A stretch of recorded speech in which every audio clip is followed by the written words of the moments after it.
kita bersama-sama. Tiba saatnya kita masuk ke sesi firman. Untuk itu kepada Bapak Philip Dwi, saya persilahkan. Halo, shalom. Yang Bapak ya. 11-12. Oke. Nama saya Philip Dwi. Saya dari kelas Oke. Sebenarnya saya buka ini pun tidak apa-apa, tapi peraturan sekolah saya sudah booster. Tapi saya pakai yang tipis supaya tidak sesuai ya kalau mau banyak. Oke, hari ini kita mau sama-sama dengan firman Tuhan. Selamat dulu untuk DD Perdana ya, secara onsite ya di sekolah ini.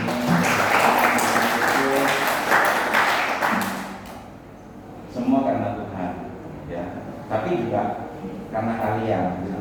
Kalau kalian tidak mau hadir ya tidak terjadi juga, tapi perlu kerjasama baik pengurus maupun teman-teman yang Tuhan sudah tempatkan di sekolah ini untuk kalian menjadi terang dan garam ya. Jadi tidak ada yang kebetulan, kalian ada di sekolah ini bukan hanya untuk belajar. Memang betul kita semua mau belajar sekolah di tempat ini menjadi berkat bagi sekolah ini, tetapi selain belajar kita juga mau memuliakan Tuhan. Sebab ketika kita hadir, sekecil apapun terang itu, kalau dia ada di tempat yang gelap, dia berfungsi. Tapi sebesar apapun terang sebuah lampu, kalau dia di siang hari tidak berfungsi.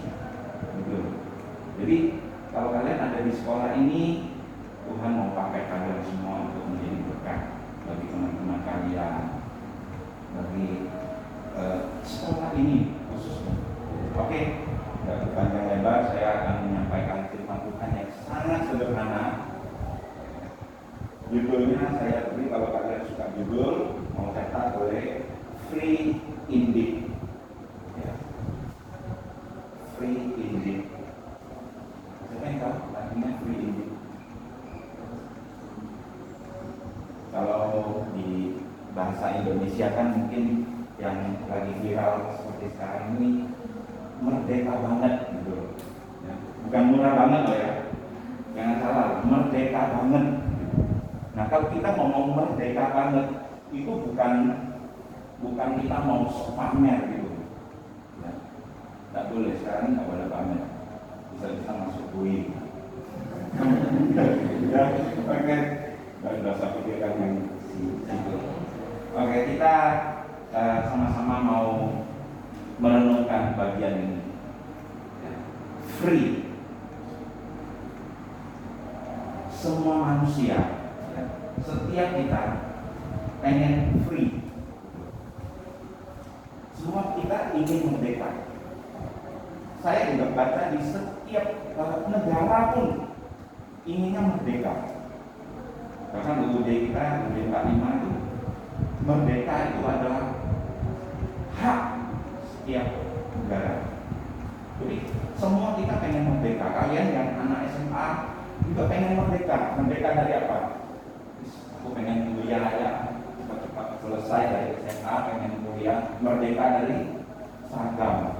Kuliah kan sudah tidak pakai seragam ya. Merdeka dari apa lagi? Merdeka dari tidak ada PR. Iya. Kalau kuliah tidak ada PR ya, itu tugasnya banyak ya. Apalagi ya, kalau orang kuliah itu bisa bebas, bisa pakai celana jeans, bisa pakai kaos gitu ya. Jadi kita semua pengen merdeka gitu. Dalam hal kecil sekalipun, anak-anak yang ada di rumah, kita sebagai keluarga gitu ya, sebagai anak kalian juga pengen diberi kemerdekaan oleh orang tua untuk memilih. Kalian tidak mau kok sudah SMA begini masih terlalu diatur gitu. Saya nggak bilang kalian harus memberontak ya, enggak.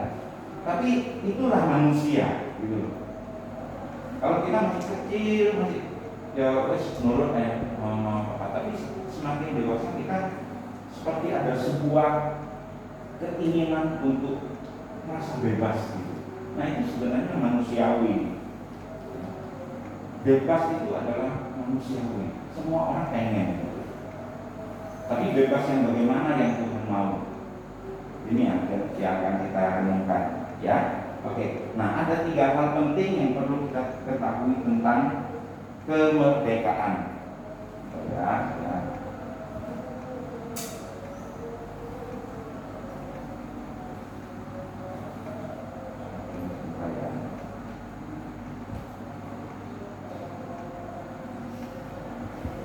Oke, 3 hal yang penting yang perlu kita ketahui tentang kemerdekaan. Yang pertama, freedom in Christ. Ini yang perlu kita ketahui. Ayo kita buka firman Tuhan. Oh ya, ada banyak juga yang mungkin tidak bawa Alkitab. Kalau kalian perlu Alkitab seperti ini, nanti saya akan bagikan gitu. Ini dari Gideon. Kalau ada yang perlu nanti bisa kasih tahu ke pengurus, jadi saya akan titip gitu. Ya, siapa tahu misalnya kelas aslinya lagi drop, bisa ada kita. Oke. Hal yang pertama yang kita perlu ketahui tentang kemerdekaan, bahwa kemerdekaan itu hanya ada di dalam Kristus. Freedom in Christ. Ayo kita buka di dalam firman Tuhan, Yohanes, Injil Yohanes pasal yang ke-8 ayat 36. Kalau ada orang yang sudah ketemu boleh tolong dibacakan. Ya, yang keras ya.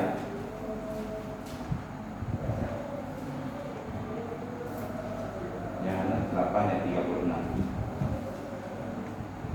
Siapa tadi? Yohanes 8 ayat 36. Jadi apabila anak itu memerdekakan kamu, kamu pun benar-benar merdeka. Iya. Nah, anak itu kalau kita baca dari atas itu bicara tentang Yesus Kristus. Ya. Jika anak itu memerdekakan kamu, maka kamu benar-benar merdeka. You are free indeed. Dalam bahasa Inggris. Itu yang saya ambil untuk judulnya. Ya. Jadi teman-teman kalian tahu nggak bahwa untuk mencapai sebuah kemerdekaan itu dibutuhkan pengorbanan, dibutuhkan usaha yang keras. Kemerdekaan itu enggak, bahasa Jermannya itu ujuk-ujuk turun dari langit, enggak. Kemerdekaan itu juga bukan pemberian. Indonesia merdeka bukan karena negara mana yang beri, berbelas kasihan kepada Indonesia terus dikasih Indonesia merdeka. Enggak.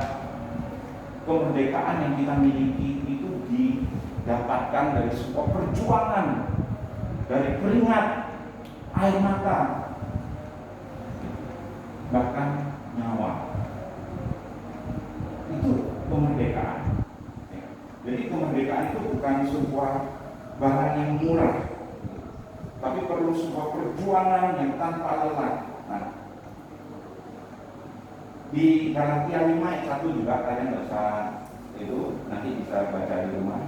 Supaya kita sungguh-sungguh merdeka, Kristus telah memerdekakan kita.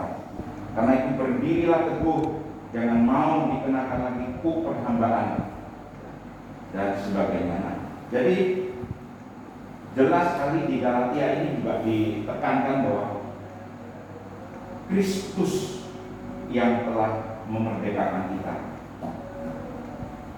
Itu yang pertama. Jadi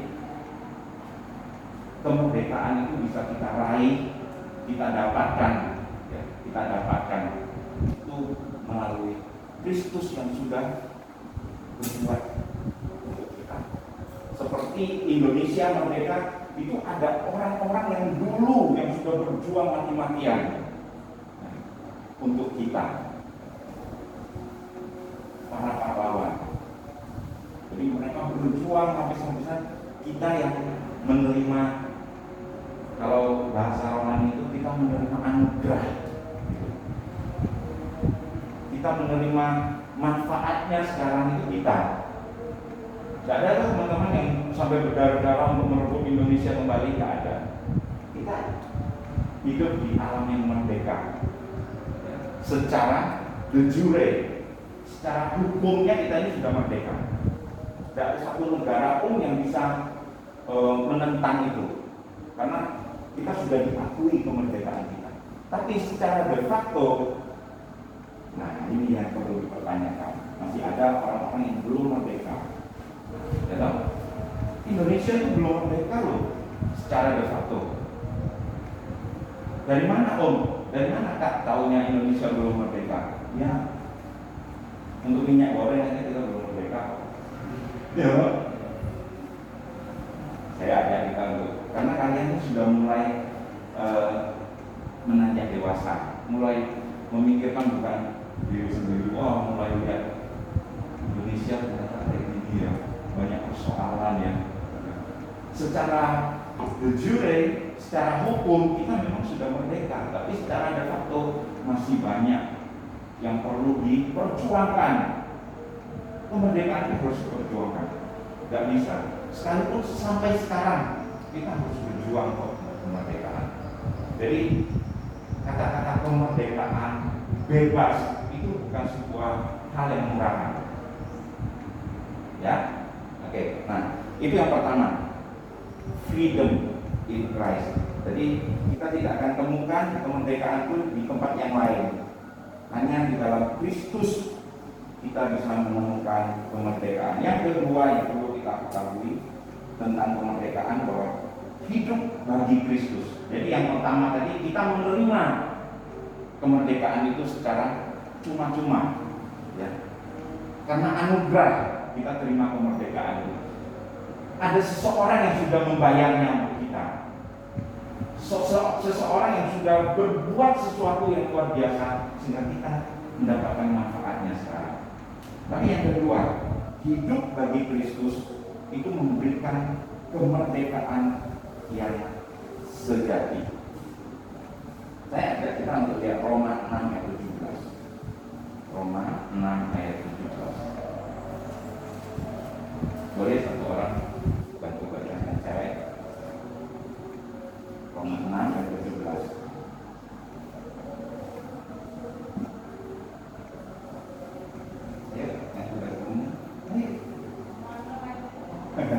Nanti ya, ya maka hari ini. Kemana itu 17, tetapi syukurlah kepada Allah. Dahulu memang kamu hamba dosa, tapi sekarang kamu dengan segenap hati telah mentaati ajaran yang telah diberikan kepadamu. Iya, makasih. Tetapi syukurlah kepada Allah. Dahulu memang kamu hamba dosa, kamu terikat, kamu tidak merdeka oleh karena dosa. Nah ini yang perlu digarisbawahi. Tetapi sekarang kamu dengan segenap hati telah mentaati pengajaran yang telah diteruskan kepadamu. Waktu saya lihat pengajaran yang telah diteruskan kepadamu dalam Revised New King James itu ditulis bukan hanya doktrin atau teaching gitu ya, tetapi standard of teaching. Itu bagus ya, standard of teaching. Jadi setelah kita dimerdekakan, kita ini nggak bisa merdeka sendiri. Harus ada seseorang yang membayar harganya untuk kita merdeka. Setelah itu kita harus juga berjuang untuk mempertahankan kemerdekaan. Itu loh maksudnya. Nah, di dalam mempertahankan kemerdekaan inilah ada orang yang bilang mendapatkan kemerdekaan itu lebih mudah daripada mempertahankan kemerdekaan. Ya.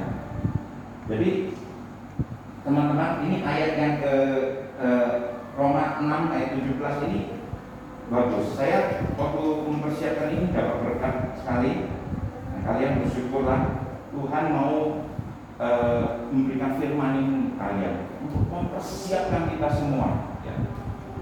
Jadi kita perlu ada standard of teaching. Standard of teaching itu apa? Itu Alkitab. Harus harus ada standarnya. Orang Kristen itu standarnya justru lebih tinggi daripada anak-anak yang lain. Kita dituntut dengan standar yang lebih tinggi. Bahkan kita ini seperti akuarium dilihat orang. Coba aja kalian dan lihat, kalau ada orang Kristen berbuat sesuatu yang salah, ya, pasti yang pertama disebut apa? Oh, Kristen kok ngono, ya? Atau oh, Kristen kok ngene. Ya. Jadi yang disalahkan itu bukan kuenya si A, misalnya si siapa ya? Seseorang lah misalnya disebut namanya gitu. Tapi biasanya loh ya, saya tahu kalau dia sudah tahu agama kita apa, dia akan sebut oh Kristen. Jadi kita ini sebenarnya dunia membuat standar untuk hidup kita itu cukup tinggi. Seolah-olah kita tidak boleh salah. Dan puji Tuhan memang begitulah. Orang Kristen itu memang spesial. Saya selalu ingatkan diri saya setiap hari. Sejak pandemi ini saya selalu punya kebiasaan untuk memperkatakan firman Tuhan. Salah satunya adalah saya selalu berkata begini, I'm the masterpiece of God. Aku ini adalah masterpiece. Masterpiece itu apa ya? Sebuah karya agung gitu. Bukan ibaratnya kalau mesin itu mencetak itu secara general, enggak. Kita ini diciptakan I'm fearfully and wonderfully made. Aku diciptakan secara ajaib gitu. Dan memang semua orang ya dilahirkan dari ibunya. Tapi kalau kalian sudah sungguh-sungguh di dalam Tuhan, kalian ada ciptaan yang baru di dalam Kristus. Memang kita dilahirkan dari mama kita, dari orang tua kita. Tetapi ketika kita ada di dalam Kristus, kita ini beda. Kita ciptaan baru di dalam Kristus. Itu yang membuat kita beda. Ya, jadi ini yang perlu kita ingat. Nah, jadi standar of teaching Alkitab ini adalah standar kita. Dunia, kalau kita tidak punya standar, dunia akan beri standar untuk kita. Kalian harus tahu bahwa nanti ketika kalian semakin dewasa, gitu, kalian akan tahu. Sekarang pun pasti sudah tahu. Sosial media begitu gencar. Ya. Mereka semua berusaha untuk menanamkan standar buat kita. Misalnya, ya, seks bebas itu tidak apa-apa. Itu standar dunia loh dikasih. Pasangan sejenis itu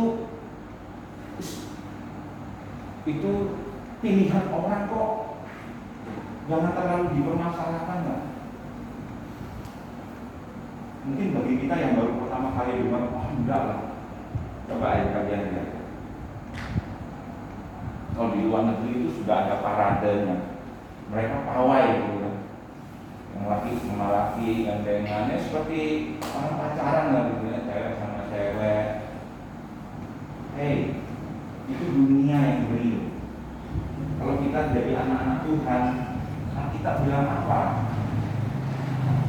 Standar kita itu jelas. Kalau bicara seks itu tidak bicara di luar pernikahan, itu ada di dalam pernikahan yang kudus. Dunia menawarkan apa lagi? Ganja tidak apa-apa, sapu-sapu tidak apa-apa, itu untuk menenangkan no. Saya sedikit kesaksian. Saya adalah orang yang tidak bernasib baik seperti kalian. Saya belum mengenal Tuhan waktu masih SMA. Sudah dengar nama Yesus, tapi saya dari keluarga yang beragama lain, sehingga terjerumuslah dengan teman-teman yang tidak sehat. Saya bergaul dengan mereka, ya. Terus saya dibilang gini, ayo nih kasih rokok saya. Pertama ya batuk saya waktu merokok, ya. Dikasih rokok saya batuk. Terus saya nggak mau, dibilang kamu kasih banci dong. Naluri kejantanan saya mulai bangkit waktu saya dibilang banci. Ya, saya mau buktikan apa? Saya ambil rokoknya saya. Akhirnya apa? Saya terpikat. Saya nggak ngerti bahwa ada standard of teaching untuk hidup saya. Saya lebih nggak mau diolok-olok sama mereka. Saya lebih mengikuti mereka daripada saya. Kalau saya sudah tahu Alkitab, pasti saya tidak akan ikuti mereka, karena saya pasti tahu bahwa tubuh saya ini adalah baik Roh Kudus. Dan masih banyak dosa-dosa yang lain, tapi puji Tuhan saya tidak terjerumus seperti mereka. Ada teman-teman yang sudah di SMA itu sudah meninggal, ya, karena saking jeleknya pergaulan itu. Saya hanya terlibat rokok, bukan hanya terlibat rokok itu, tapi setengah mati untuk saya bisa fokus saya percaya Yesus, saya dimerdekakan. Itu tiba-tiba saya bisa hentikan racun nikotin yang ada dalam tubuh saya. Perlu 3 bulan saya berjuang, saya berdoa, saya minta Tuhan tolong saya minta ampun Tuhan, saya dulu nggak ngerti. Nah itu apa? Karena standar dunia ini saya terima gitu loh. Coba dulu saya punya standar yang benar dari Alkitab untuk hidup saya. Tidak mungkin saya mau terima itu. Ya, jadi hidup bagi Kristus itu memberikan kemerdekaan yang sejati. Kita tidak berjuang lagi untuk kemerdekaan. Kita harus mempertahankan kemerdekaan yang Tuhan sudah berikan untuk kita. Kalau kalian sudah sungguh-sungguh percaya Tuhan Yesus, sudah terima Tuhan Yesus secara pribadi, baik itu melalui doa pribadi maupun pernah dibimbing mungkin di gereja, atau mungkin belum pernah sama sekali, nanti saya juga akan menantang kalian. Ini kesempatan yang luar biasa untuk kita menyambut Tuhan Yesus, untuk Dia menguasai sepenuhnya hidup kita. Teman-teman percayalah bahwa kita ini tidak bisa berjalan sendiri seperti lakukannya. Semakin kalian dewasa nanti, semakin kalian beranjak dewasa, kalian akan tahu bahwa betapa sulitnya, betapa banyaknya tantangan hidup di zaman ini. Dan kalau kita berjalan sendiri, yakinlah kita akan tersesat. Kita akan mengalami banyak sekali kesulitan. Itu yang saya sudah lihat dan saya sudah alami gitu. Bahkan orang Kristen pun ya, itu mengalami kesulitan. Hanya ketika kita mengalami kesulitan, kita punya Yesus yang menjadi penolong kita. Dia yang Immanuel, selalu beserta dengan kita. Itu pun masih banyak loh orang Kristen yang berjuang, bergumul sungguh-sungguh. Karena apa? Betapa sulitnya zaman yang kita hadapi sekarang ini. Kalau dulu-dulu orang-orang tantangannya tidak terlalu berat, tapi sekarang kalian bukan hanya tantangan pandemi ini sudah semakin berat, belum lagi tantangan media sosial, tantangan apa lagi, keluarga dan banyak hal. Pokoknya hidup ini kompleks. Semakin kalian beranjak dewasa kalian dan kita berbutuhkan, kita butuh standar kebenaran. Itu yang akan membawa kita untuk melangkah. Kita akan berjalan. Saya selalu memperkatakan Tuhan, Engkaulah gembalaku, takkan kekurangan aku. Terus selanjutnya sekalipun aku berjalan, gitu. Kekristenan itu seperti itu. Tuhan tidak menjanjikan kepada kita, kalau kita jadi orang Kristen, kalau kita jadi anak Tuhan, perjalanan hidup kita itu seperti dalam tol, enak, mulus, tidak ada hambatan. Tidak. Tetap sama loh. Sebagai anak-anak Tuhan kita juga akan mengalami berbagai kesulitan. Tapi kita tidak KO gitu loh, dihajar sama musuh. Kita akan berjalan di dalam lembah kekelaman. Itu ya. Gadamu dan tongkatmu itu yang menghibur aku. Artinya apa? Penyertaan Tuhan itu yang menghibur kita. Kalian pernah kan? Pastilah pernah mengalami ketika mengalami sebuah persoalan hidup. Saya yakin kalian sudah masuk di usia-usia seperti ini, sudah ada mulai banyak konflik, gitu. Konflik bukan hanya kita dengan orang lain, tapi kita dengan diri kita sendiri pun loh. Kadang-kadang konflik. Ya. Jadi apalagi anak remaja biasanya ada banyak hal yang membuat hatinya itu galau. Nah, Tuhan itu selalu hadir untuk kita. Ya, jadi perlu sekali kalian yang sudah percaya Yesus sungguh-sungguh, ya, di tangan kalian itu ada standard of teaching. Itu yang perlu kita miliki setiap hari. Mungkin kita nggak bisa seperti orang yang sekolah teologi yang mengerti banyak hal tentang Alkitab. Tapi apa gunanya kalau dia tidak menjalankan itu? Tapi kalau kalian tahu sedikit, tapi kalian jalani itu setiap hari, jalani bersama dengan Tuhan. Waktu baca bagian firman Tuhan, kalian renungkan itu, misalnya tentang hari ini kita belajar tentang freedom, free in Christ. Nah, itu yang kita perlu renungkan setiap hari. Waktu ini sudah dimerdekakan. Aku bukan lagi diperbudak oleh dosa dan maut. Jadi Tuhan itu memerdekakan kita dari dosa. Dosa itu adalah musuh terbesar manusia. Itu sudah diberesin sama Tuhan. Apalagi hal-hal yang kecil, yang lain-lainnya. Pasti kalau kita berpegang pada standar of teaching, yaitu Alkitab, kita berpegang pada firman Tuhan, kita berpegang pada Yesus, kita akan lalui setiap persoalan itu. Amin.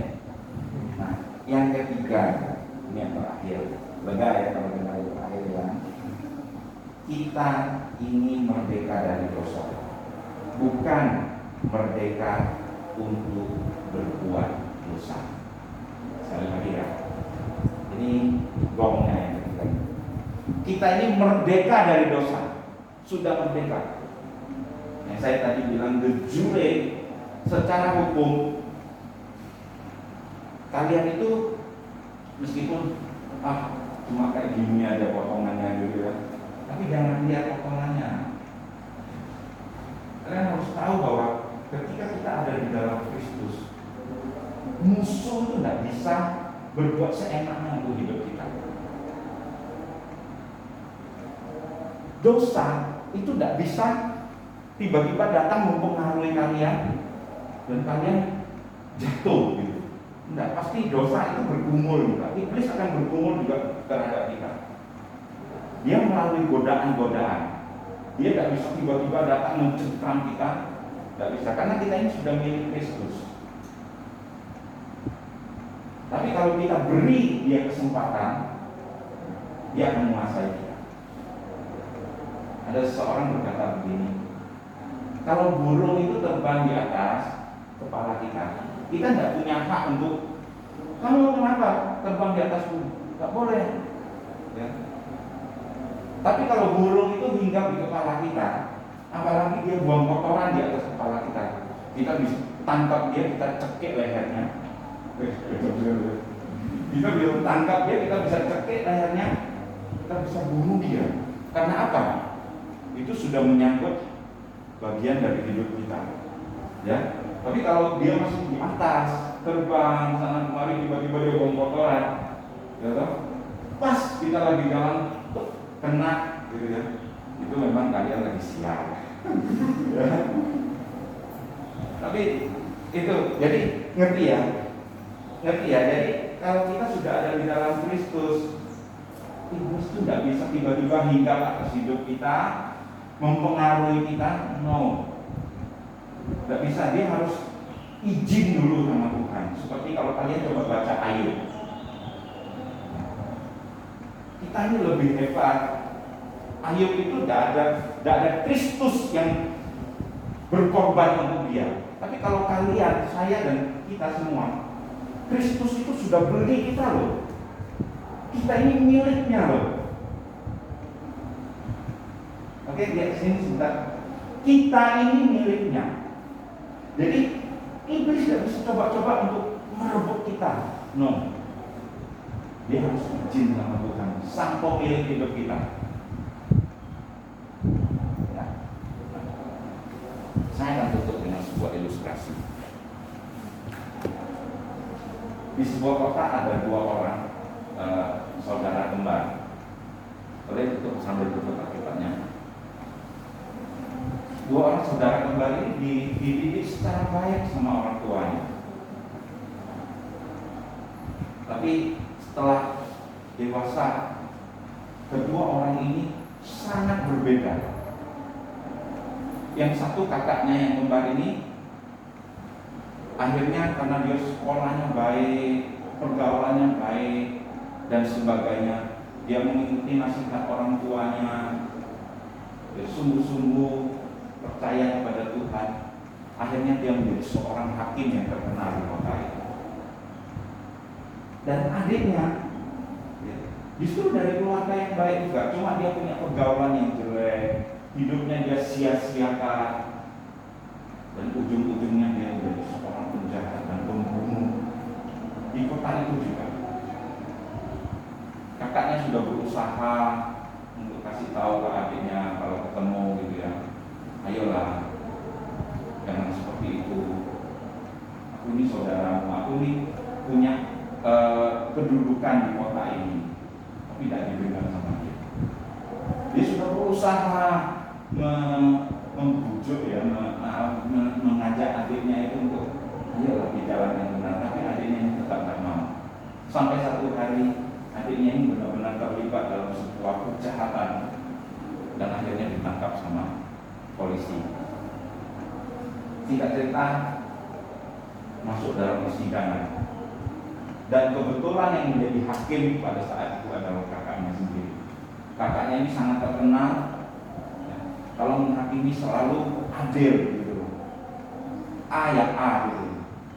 Akhirnya diputuskan bahwa kejahatannya ini sudah extraordinary, luar biasa kejahatannya, sudah berulang-ulang dan kali ini sangat kejam, sehingga diputuskan adiknya ini harus dihukum mati di tiang gantungan.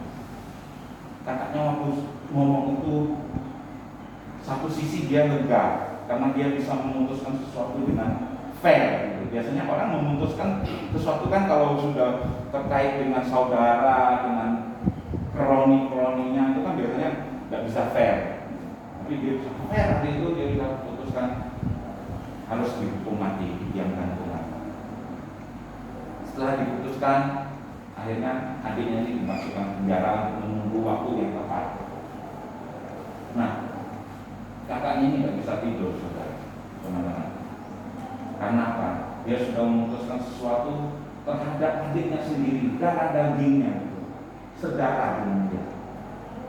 Akhirnya dia suatu malam dia pergi ke penjara dengan pakaian kebesarannya, dan dia diizinkan untuk masuk ke penjara itu. Ngobrol panjang lebar sampai tengah malam, akhirnya dia putuskan bahwa aku sudah selama ini sudah banyak hal yang baik yang aku sudah berbuat.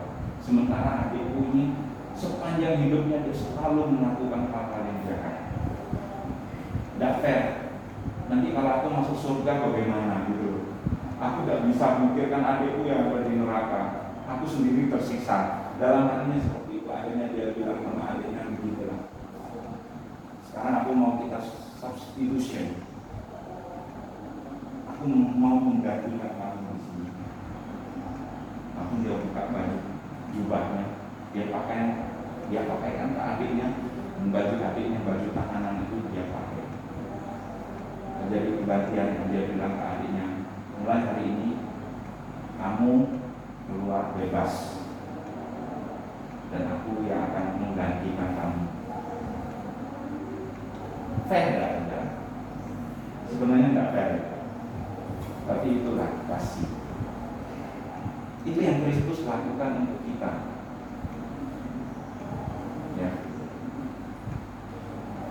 Hari yang ditetapkan untuk digantung di tiang gantungan itu sudah ditentukan. Padahal adiknya ini disuruh, kamu pergi yang jauh, tak usah ada di kota ini lagi, supaya mungkin kakaknya takut dia ada kena pengaruh dari teman-temannya yang lain lagi. Tapi adiknya juga tak bisa pergi jauh. Dia menantikan waktu yang tepat untuk dia lihat kakaknya ada di tiang gantungan. Akhirnya dari kejauhan dia lihat kakaknya mati di atas tiang gantungan untuk menggantikan dia.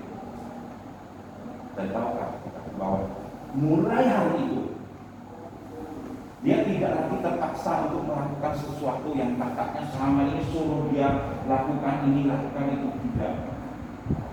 Mulai hari itu hidupnya berubah. Mulai hari itu dia punya sebuah janji dalam hatinya. Aku berhutang nyawa kepada saudara. Aku tidak mau menyakiti hatinya. Cukup sudah, hidup lamaku sudah ada di tiang gantungan. Sekarang aku mau menjalani hidupku yang baru. Teman-teman, itu yang Yesus lakukan untuk kita. Dia tidak ada salah apa-apa. Kalau dia ada di tiang gantungan di kayu salib, itu sejujur-jujurnya dia lakukan itu untuk kita. Untuk apa? Untuk memerdekakan kita dari dosa dan maut. Itu adalah musuh terbesar manusia. Dia sudah bebaskan kita. Hanya kita harus berjalan sekarang untuk mempertahankan kemerdekaan itu. Dan kita harus senantiasa melihat kepada Yesus yang ada di tiang gantungan itu. Ya. Sekarang kekristenan kita bukan lagi kita takut, kalau aku lakukan ini aku takut dihukum Tuhan. No. Ya. Kita lakukan segala sesuatu bukan karena kita takut dihukum lagi, tapi kita lebih ke sungkan aku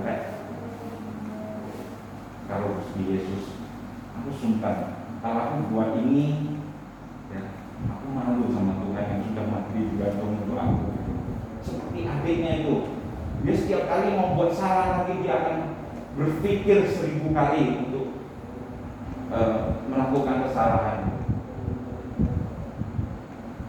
Itulah yang Yesus lakukan untuk kalian. Oke? Jadi yang tidak usah sedih, kita mau jalani hidup ini sekarang bersama dengan Tuhan yang sudah bayar harganya untuk kita. Yang penting kita tahu. Jadi kemerdekaan itu yang kita dapatkan itu dari hasil yang kita tahu. Pengetahuan tentang kebenaran itulah yang akan memerdekakan kita. Ya. Jadi kalau Alkitab ini saudara kemana-mana bawa Alkitab ini, tapi saudara tidak tahu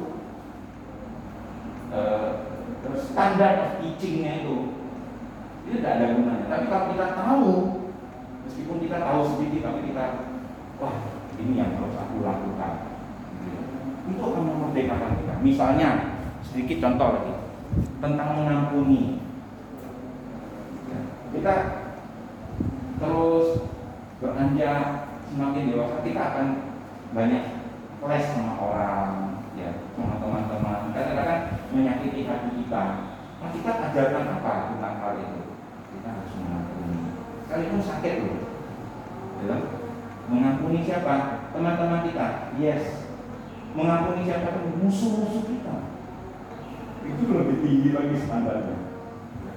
Sulit, ya sulit. Tapi dengan Tuhan kita akan mampu melakukan segala sesuatu. Ya, saya tutup firman Tuhan hari ini. Kita bangkit berdiri. Saya percaya kalian semua yang sudah percaya kepada Tuhan Yesus sungguh-sungguh, kalian adalah milik Tuhan. Tidak seorang pun bisa merebut kita dari tangan Tuhan. Itu yang Yohanes 10 ayat 28 29 katakan, ya. Jadi kita ini aman di dalam tangan Tuhan. Cuma kalau kita belum ada di tangan Tuhan, kita perlu percaya Tuhan sungguh-sungguh, terima Dia. Ya. Saya nggak tahu cara kalian, tapi itu yang saya lakukan. Saya dari agama yang lain dulu, saya buka hati saya membayangkan bahwa Yesus berdiri di muka pintu, seperti Dia mengetuk hati saya. Aku mau masuk dalam hatimu, aku mau menjadi Tuhan dan Juru Selamatmu. Itu yang seolah-olah saya alami itu. Akhirnya saya bilang, Tuhan masuklah dalam hidup saya, jadilah Tuhan dan Juru Selamat saya sekarang sampai selama-lamanya. Doa itu yang mengubahkan saya. Akhirnya 3 bulan kemudian saya putus rokok. Saya hidup terus. Memang tidak ada yang sempurna, masih ada juga kesalahan-kesalahan yang kita berbuat. Tidak apa-apa, ya, tidak masalah. Kan ada janji Tuhan berkata, kalau kita berdosa, kita mengaku, Tuhan itu menyucikan kita dan mengampuni kita. Jadi orang Kristen bukan sempurna. Kita masih terus, ketika kita berjuang mempertahankan kemerdekaan yang kita sudah miliki, itu mungkin saja kita masih bisa kepleset, jatuh, tidak apa-apa. Tapi yang penting kita tetap di dalam Tuhan. Ya. Oke, kita akan menaikkan pujian.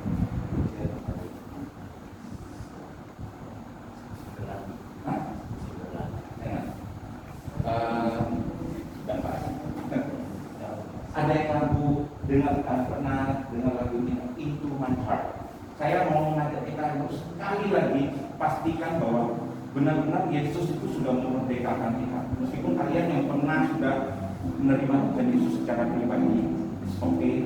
Tapi kali ini kita mau menyanyikan itu lagi.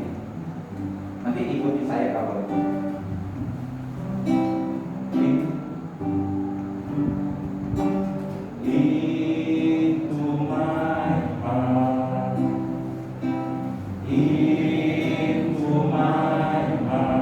Into my heart, come into my heart, Lord Jesus, Lord Jesus, come in today, come in today, come in to stay, come in to stay, come into my heart, come into my heart.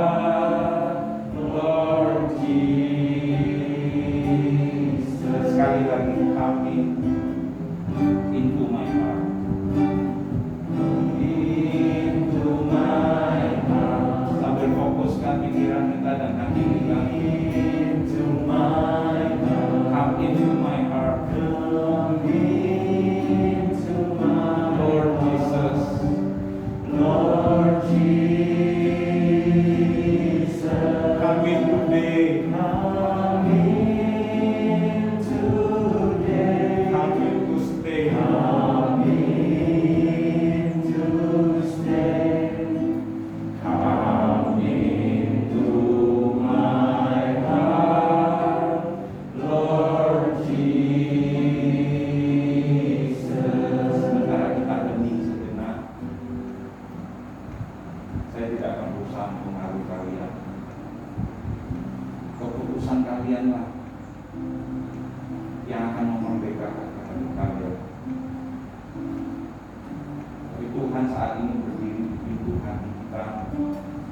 Dia ingin masuk dan menguasai hidup.